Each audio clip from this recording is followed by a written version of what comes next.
Good morning, students. Today we are going to start class 12 English Flamingo Pro section, chapter number 2, Lost Spring. Students, this chapter is written by Anis Jung, who is a famous Indian writer. देखिए, सबसे पहले बात करते हैं इस chapter के title के बारे में। Lost spring. लॉस्ट स्प्रिंग का मतलब है, स्प्रिंग कहते हैं वसंत की ऋतु, और लॉस्ट मीन्स खो जाना, वसंत की ऋतु का खो जाना, यानी कि यहाँ पर एक कहानी है कि अच्छे दिनों का खो जाना।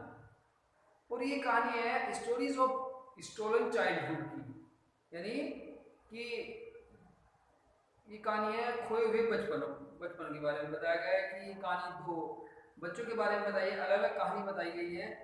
और नरेटर जो खुद एनिस जंग है, जो इस कहानी को बता रही है, वर्णन कर रही है, वो खुद राइटर एनिस जंग है। पहली कहानी है एक साहिब नाम के लड़के की।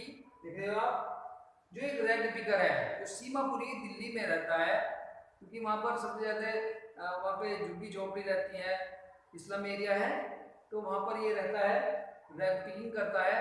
तो अक्सर वो जब एनिस जंग वहाँ पर घूमती थी तो उसको देखती रहती थी और उससे पूछती थी, भाई तुम ये क्यों करते हो। तो यहाँ पर एक छोटे बच्चों का बचपन खो गया है, मतलब उन्हें पढ़ाई लिखाई को छोड़कर एजुकेशन नहीं मिल पा रही, और वे बच्चे छोटी उम्र में ही काम करने लगते हैं।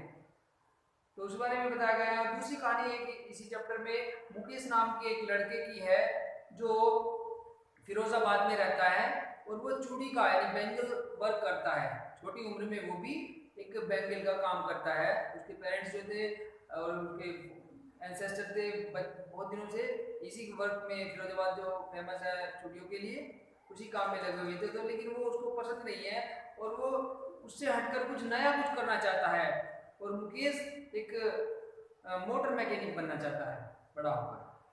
ठीक है, तो उसमें भी एनिस जंग उससे बात करती है। और इसी प्रकार से जो पहली स्टोरी है, ये जो है, ये एनिस जंग जो राइटर है साहिब नाम के लड़के से बात कर रही है। अब देखिए क्या होता है।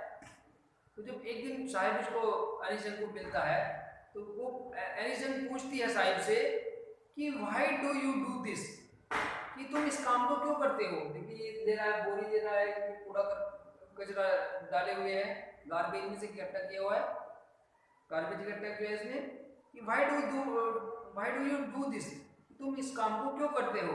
एनिस जंग ने उससे पूछा साहिब से। I ask Sahib whom I encounter every morning scorching for gold. Scorching कहते हैं सर्च करना, खोजना। तो राइटर कह रहे हैं कि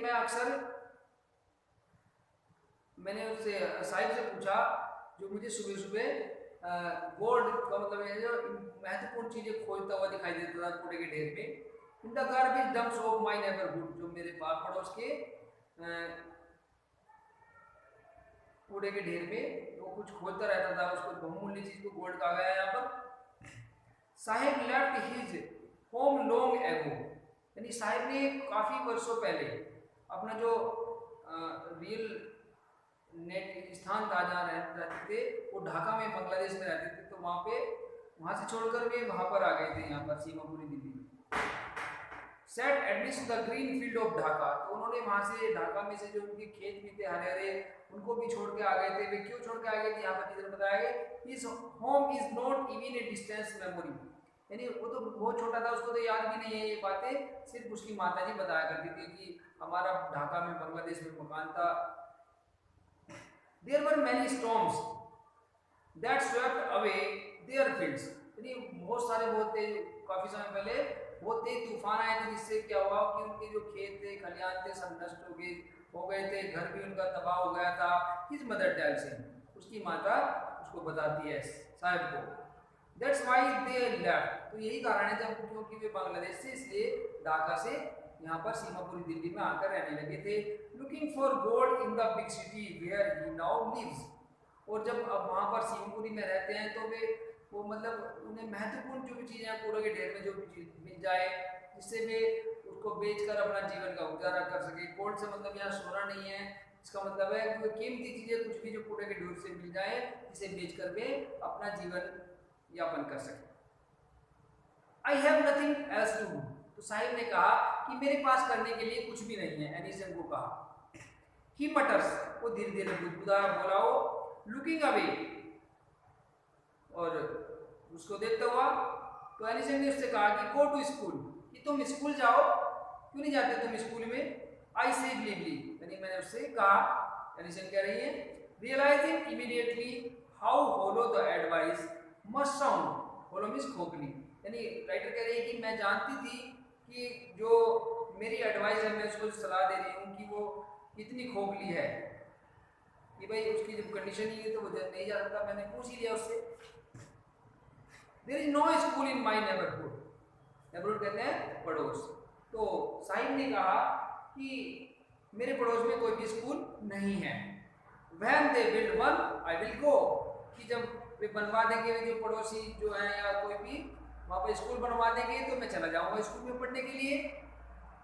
if I start I school will you come, I ask, half joking, यानी एनिसन कह रही कि मैंने साहिब से पूछा कि अगर मैं स्कूल, अपना स्कूल खोलूँ या चालू करूँ, क्या तुम आओगे इसमें पढ़ने के लिए?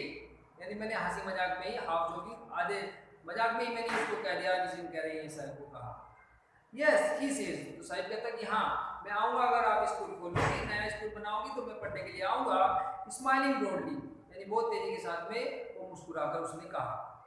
अ few days later I see him running up to me, तो एलिसन कह रही है कि काफ़ी दिनों के बाद में, कुछ दिनों के बाद में मैंने देखा कि साहिब जो भागा भागा मेरी तरफ को आ रहा था।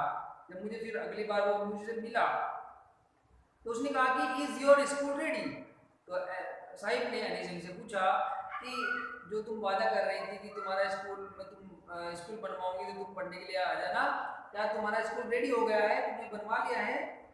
It's take longer to build a school, यानी मैंने कहा, एलिसन कह रही कि मैंने कहा कि स्कूल को बनाने में तो बहुत समय लगता है। I say impressed at having made a promise, लेकिन मैंने तो उससे वादा किया था, दैट वाज नॉट मीट, इसका कोई एक अर्थ नहीं था, उसको समझाने के लिए तो मैंने कहा था। But promises like mine around in every corner of his bleak world, लेकिन उसके लिए तो एक बहुत बड़ा एक संसार था, मेरी एक मजाक भी। After months of knowing him, यानी अब कई महीने तक उससे रोज मिलता था, कभी भी मिल जाता, तो अब मैं उसको जानने लगी थी। I asked him his name, तो मैंने उससे नाम पूछा, यानी अब तक राइटर को, एलिसन को साहिब का नाम भी नहीं पता था। साहिब ए आलम, तो साहिब ने बताया कि मेरा नाम, पूरा नाम क्या होता है, साहिब ए आलम है मेरा नाम। ही अनाउंसेस, उसने कहा, he does not know what is means, हालांकि साहिब को पता भी नहीं है कि उसके नेम का क्या मीनिंग होता है, साहिब ए आलम का मतलब क्या होता है। If he new it's meaning, अगर वो अपने नाम का मतलब जान जाता है तो उसके नाम का मतलब क्या होता क्या है, लॉर्ड ऑफ द यूनिवर्स, यानी विश्व का, इस संपूर्ण जगत का स्वामी। He would have a hard time believing it, यानी उसे इस बात पे विश्वास करने के लिए बहुत कठिन समय है उसका, विश्वास नहीं कर सकता। Unaware of what his name represent, यानी वो इस चीज से बहुत ज्यादा अनभिज्ञ है कि उसका नाम क्या रिप्रेजेंट करता है, उसके नाम का क्या अर्थ है। He roams the streets with his friends, roam means भटकना या घूमना, यानी वो घूमता रहता है गलियों में अपने फ्रेंड्स के साथ में, जो अन्य फ्रेंड है साहिब की गली में। An army of barefoot boys, यानी उसके जो मित्र हैं नंगे पैर, barefoot कहते हैं नंगे पैर, नंगे पैर लड़के घूमते रहते हैं गलियों में। Who appear like the morning birds, जो ऐसे दिखाई देते हैं जैसे सुबह की चिड़िया हों, जो सुबह सुबह पक्षी आ जाते हैं ना बहुत सारे, और फिर दाना चुग के भाग उड़ के चले जाते हैं वहां से। And disappeared at noon, और दोपहर को वे वापस चले जाते हैं। तो इस प्रकार से सुबह को स्कूल तो जाते नहीं थे, जो साहिब के जो फ्रेंड थे वह पूरे दिन खेलते रहते थे, दोपहर को फिर वे अपने घर चले जाते थे। ओवर द मंथ्स, और काफ़ी ऐसे महीनों तक, I have come to recognise each of them, यानी धीरे धीरे एलिसन कहती है कि मैं उनकी, उसके सारे फ्रेंड्स के नाम भी जान गई थी, कौन कौन है वे। Why are you not no bearing chappals, I asked one, तो एलिसन कह रही है कि मैंने उसके मित्रों से, जो उसके फ्रेंड थे, मैंने उनमें से एक बच्चे से पूछा कि तुम चप्पल क्यों नहीं पहनते हो। Okay students, next part next video में करते हैं। Okay, take care, bye bye.